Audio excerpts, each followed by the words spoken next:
एक मित्र ने पूछा है कि जीवन में पुरस्कार और तिरस्कार दोनों ही मिलते हैं। ओशो के सच्चे सन्यासी बनने के लिए हमें कौन सी साधना करनी चाहिए? संक्षेप में साक्षी भाव और तथाता भाव। जब कुछ मन के अनुकूल होता है, साक्षी रहो, निर्लिप्त रहो, वह तुमको आच्छादित ना कर ले। और तभी संभव है कि जब कुछ प्रतिकूल होगा तब तुम तथाता भाव में, स्वीकार भाव में रह पाओगे। जिंदगी में तो दोनों चीजें होंगी और बराबरी से होंगी। सम्मान और अपमान बराबर बराबर मिलेंगे। हर चीज का एक संतुलन है, बैलेंस है। दोनों परिस्थितियों में जीने की कला सीखो। जब तुम साक्षी रहोगे तो वह घटना तुम्हें छुएगी नहीं। यह एक उपाय है। दूसरा उपाय है स्वीकार भाव। इसमें हमने द्वंद्व को स्वीकार कर लिया। दोनों ही उपाय कारगर हैं। दोनों एक साथ साधो तो और भी सुंदर और सरल है। इस बात का ज्ञान कि हर चीज का विपरीत पक्ष मौजूद है। कोई प्रेम कर रहा है तो कोई घृणा भी करेगा। जो प्रेम कर रहा है वही घृणा करेगा। लहर ऊपर उठी है तो लहर नीचे गिरेगी, हम सब जानते हैं। ऐसा नहीं हो सकता कि उठती हुई लहर कभी नीचे गिरे ही ना। और हम ये भी जानते हैं कि जो लहर नीचे गिर गई वो बगल वाले पानी को धक्का देगी, फिर वहां लहर ऊपर उठेगी। तो जैसे फिजिक्स के नियम हम जानते हैं, लहर का उठना गिरना सुनिश्चित है।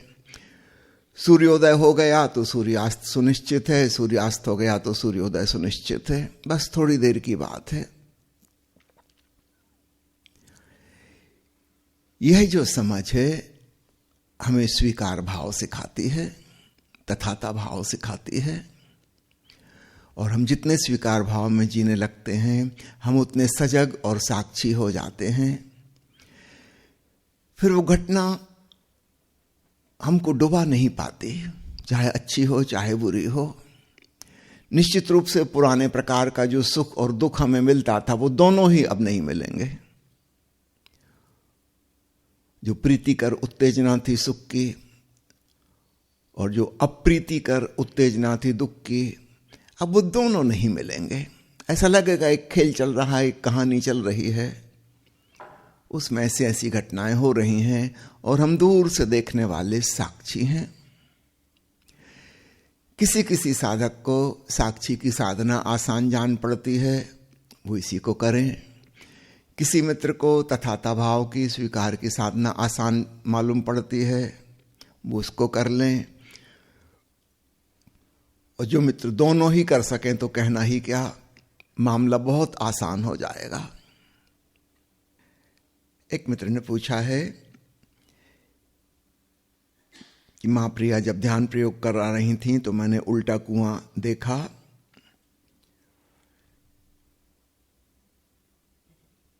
और एक शीतल स्पर्श वहां मौजूद था। सुंदर हो रहा है, शुभ हो रहा है। ध्यान में जो भी अनुभव घटे उसके प्रति भी साक्षी भाव और स्वीकार भाव दोनों रखना। तो केवल बाहर की घटनाएं ही नहीं, कभी कभी ऐसा होगा कि तुम लाख कोशिश करो, ध्यान नहीं लगेगा, चित्त शांत नहीं होगा। और कभी कभी ऐसा होगा कि बिल्कुल बिना कुछ किए ही अचानक बड़ी गहराई मिल गई। तो केवल संसार में नहीं, अध्यात्म में भी आपको स्वीकार भाव साधना है। कभी कभी कोई परिणाम नहीं आएगा और कभी कभी बड़े जल्दी परिणाम आएंगे। कभी आपको लगेगा कि हम तो हार गए, थक गए कर करके, कुछ होता ही नहीं। और कभी अनायास घनघोर बारिश होने लगेगी बिना कुछ किए। पुनः साक्षी रहना, जो अनुभव घट रहा है उससे भी ज्यादा महत्वपूर्ण है किसको घट रहा है। जो दिखाई दे रहा है उससे ज्यादा महत्वपूर्ण है देखने वाला, दृष्टा कौन, साक्षी कौन। अपने पर लौट आना और स्वीकार भाव। कोई अनुभव हो ठीक धन्यवाद भाव से भरना, और नहीं हो तो भी धन्यवाद भाव से भरना, क्योंकि हम नहीं जानते हमारे लिए क्या उचित है। हम इतने समझदार नहीं हैं। कभी कभी कोई अनुभव ना होना भी हमारे लिए जरूरी होता है, हमारे विकास में सहयोगी होता है। कभी कभी अनुभव होना सहयोगी होता है। हम अपना प्रयास करके छोड़ दें, आगे प्रभु की मर्जी। तो कभी भी अनुभव हमारे अहंकार का हिस्सा नहीं बनेगा। हम उस पर अभिमान नहीं करेंगे कि हमको ये महत्वपूर्ण हो गया, और दूसरे लोग इन्फीरियरिटी कॉम्प्लेक्स से नहीं भर जाएंगे कि अरे इन सज्जन को उल्टा कुआं दिख गया, हमको तो सीधा भी नहीं दिखा। नहीं, परेशान होने की जरूरत नहीं। मेरी बात समझ रहे हैं ना। आपका साक्षी भाव और स्वीकार भाव न छूटे। आप हर हालत में धन्यवाद भाव से भरे रहें, यह महत्वपूर्ण है। अगला सवाल है कि नाथ श्रवण करते करते लगा कि बिल्कुल भार खत्म हो गया, मानो जमीन से ऊपर उठ गया। फिर भय भी लगा कि ऐसा अकेले में घर में होगा तो फिर क्या होगा। लोग बाग पकड़ के अस्पताल ले जाएंगे उठा के, और शरीर में वापस नहीं लौट पाया तो। इतने दूर दूर की चिंता ना करो। एक महत्वपूर्ण अनुभव हो रहा है। जैसे जैसे हम नाथ श्रवण में डूबते हैं, हमारा जो फिजिकल बॉडी का एग्जिस्टेंस है, हम उससे दूर जा रहे हैं और चेतना में गूंजते हुए ओंकार में डूब रहे हैं। निश्चित रूप से शरीर मिट्टी का बना है, पदार्थ का बना है। जमीन का गुरुत्वाकर्षण उसे खींचता है नीचे, उसका वजन है। लेकिन ओंकारमय चैतन्य वह तो पदार्थ से निर्मित नहीं है। वो कोई फिजिकल घटना नहीं है, मेटाफिजिकल, इसको हम कहें अलौकिक आध्यात्मिक अनुभूति है। मेटाफिजिक्स शब्द उसी से आया है। उसमें तो कोई वजन नहीं हो सकता, क्योंकि जमीन उसे नीचे नहीं खींच सकती। तो निर्भरता का एहसास, वजन शून्यता की अनुभूति बहुत सुंदर अनुभूति है। यह अपने आप में प्रमाण है कि उस समय आप अपनी भौतिक शरीर से दूर अपनी चेतना में स्थित हो गए। डरने की कोई जरूरत नहीं। आज तक ऐसा कभी नहीं हुआ है कि कोई व्यक्ति पुनः अपने भौतिक शरीर में ना आ पाया हो। थोड़ी देर आप समाधिस्थ रहेंगे, अपने आप ही फिर आप पाएंगे वापस लौटने लगे। हर चीज की एक लिमिट है, एक सीमा है। तो आपको जरा भी चिंता करने की जरूरत नहीं है, क्योंकि वो चिंता आपको तुरंत ही वापस खींच लाएगी। जैसे आपको निर्भरता लगेगी और आप डर जाएंगे, हे भगवान अब क्या हो रहा है, आप घबराहट में तुरंत वापस लौट आएंगे। अगर आप रिलैक्स रहेंगे तो आधा घंटा, 40 मिनट, बहुत लंबा हुआ तो 1 घंटा आप उसमें डूबे रहेंगे। फिर शरीर में कोई आवश्यकता होगी, प्रकृति खुद इंतजाम करेगी कि आप पुनः शरीर केंद्रित हो जाएं। तो आपको जरा भी फिक्र करने की जरूरत नहीं है। थोड़ा परमात्मा पे भी भरोसा करो। लोग कहते तो हैं कि हम आस्तिक हैं, ईश्वर पे भरोसा करते हैं, मगर उनकी जीवन शैली देख के पता चलता है कि ईश्वर पे अर्थात सद्गुणों पे, अच्छी अनुभूति पर, सत्यम शिवम सुंदरम पर जरा भी विश्वास नहीं है। खराब चीजों पर हमें पूरा पूरा विश्वास है। कोई व्यक्ति आपसे आके प्रेम पूर्वक बात करता है, दोस्ती का हाथ बढ़ाता है, तुरंत शक पैदा हो जाता है कि जरूर कोई चालबाजी होगी, कुछ काम होगा।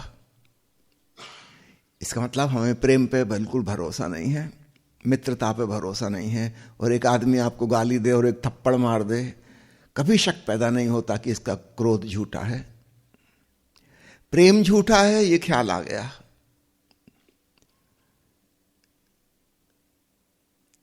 ये थप्पड़ मारने वाला नाटक कर रहा है, झूठा झूठा अभिनय कर रहा है, ऐसा कभी ख्याल नहीं आता। क्रोध पर, घृणा पर हमें पूरा भरोसा है, 100% ट्रू। अब आप सोचो, हमें भगवान पे भरोसा है कि शैतान पे?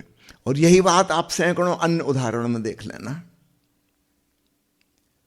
हमें बुराई पे श्रद्धा है, अच्छाई पे श्रद्धा ही नहीं है। इसलिए टीवी न्यूज वाले, अखबार वाले, पत्रिका वाले केवल खराब खराब खराब न्यूज छापते हैं। कहाँ पर ट्रेन का एक्सीडेंट हो गया, कितने आदमी मरे, किस अफसर ने घोटाला किया, कौन किसकी बीवी को ले भागा, किसने मर्डर कर दिया, इन सब चीज़ों पर हमें पूरा भरोसा है। हमें कभी शक पैदा नहीं होता कि अखबार वाले कुछ मिर्च मसाला लगा के ज़्यादा तो नहीं बोल रहे। नहीं, हम बिल्कुल परिपूर्ण श्रद्धा है हमें। हाँ, एक तो कोई कभी अच्छी बात छापते नहीं है, अगर छाप दें तो हमें तुरंत शक पैदा हो जाएगा। कोई बहुत अच्छी घटना वो लिख दें, एक बहुत ही अच्छे आदमी का वर्णन कर दें, उनका अखबार ही बिकना बंद हो जाएगा, क्योंकि कोई भरोसे ही नहीं करेगा। ऐसा कोई आदमी हो ही नहीं सकता, अच्छा आदमी हमने तो आज तक नहीं देखा। अच्छे आदमी के ऊपर कोई कहानी, कोई उपन्यास, कोई फिल्म नहीं बन सकते।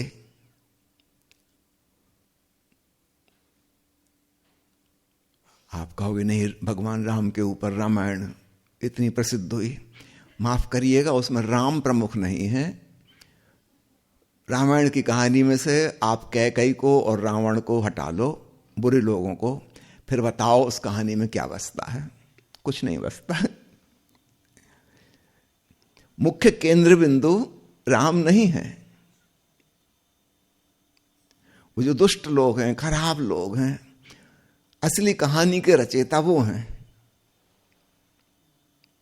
जरा आप कल्पना करके देखना, कैकई ना होती तो राम को वनवास ही नहीं होता, रावण भी ना होता, सीता चोरी भी ना जाती।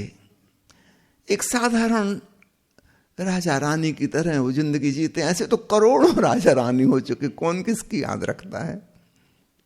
कहीं इतिहास में राम का नामो निशान ना होता, कोई ना जानता सीता मैया को।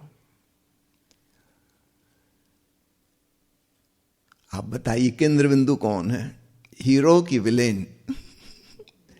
सारी कहानी की रचना तो उन्हीं ने की है। अच्छे आदमी की कहानी में हमें कोई रुचि नहीं है।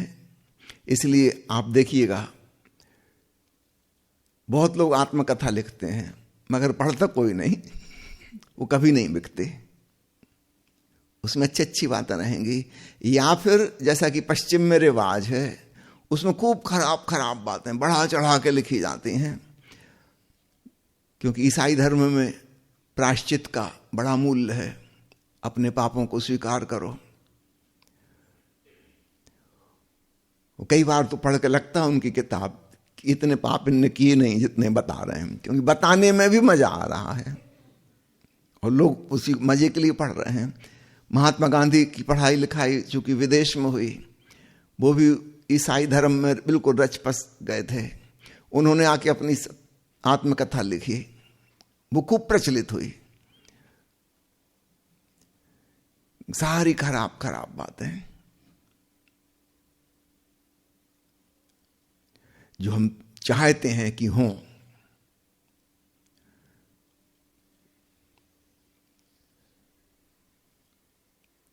गौर कीजिएगा फिर से, शुभ पर, गुड पर हमें भरोसा नहीं है। गुड से गॉड शब्द बना है, ईश्वर का पर्यायवाची।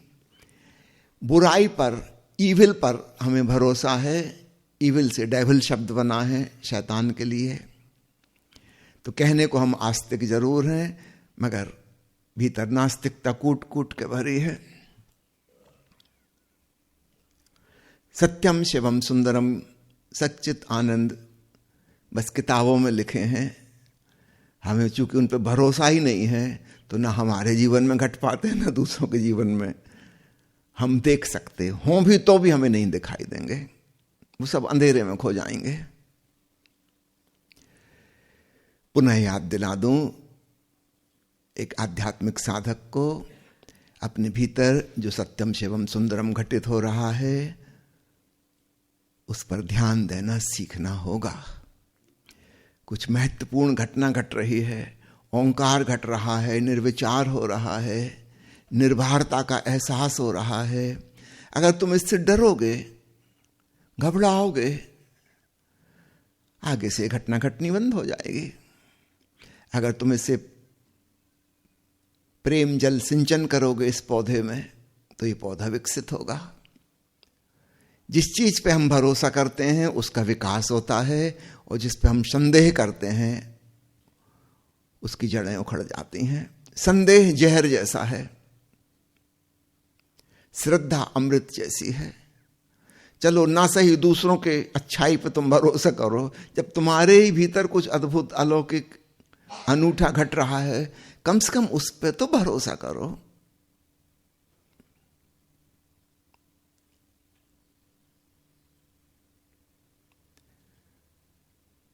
इसलिए मैं कई बार मना करता हूं लोगों को कि अपने ध्यान का अनुभव दूसरों को मत बताना, क्योंकि पहली बात आप पे कोई भरोसा करेगा ही नहीं। आप जैसे घटिया इंसान को और ऐसा अद्भुत अनुभव होगा वो मान ही नहीं सकता दूसरा कि अरे हम तुम्हें भली भांति जानते हैं, तुम्हारी नस नस से वाकिफ हैं, तुमको क्या परमात्मा का अनुभव होगा। बड़ी आए बड़ी बड़ी बातें गप मार रहे, निर्भरता हो गए, आकाश में उठ गए। ये तो बड़े संतों महात्माओं को होता है ऐसा। तो दूसरा अगर बोल नहीं रहा ये तो भी उसके मन ही मन चल रहा है। जब आप उसको बताते हो तो वो आपको अविश्वास की दृष्टि से देख रहा है और आपके भीतर के अविश्वास को मजबूत कर रहा है। इसलिए मैं मना करता हूं कि अपना अनुभव किसी को मत बताना, कोई आपकी मानने वाला नहीं है। और उसकी नजरों से आप पहचान जाएंगे कि वो भरोसा नहीं कर रहा है, वो शंकालु दृष्टि से देख रहा है, और उसकी शंका आपके भीतर भी प्रवेश कर जाएगी। आपको खुद भी शक होने लगेगा कि सचमुच में हुआ था कि नहीं हुआ था। 4 लोगों को बताया, कोई समझ रहा था कि पागल हो गए, कोई समझ रहा था कि हुआ नहीं, झूठ बोल रहे हो, कोई पूछेगा अच्छा होली का समय था, भांग वांग खाई थी क्या? ऐसा हो कैसे सकता है?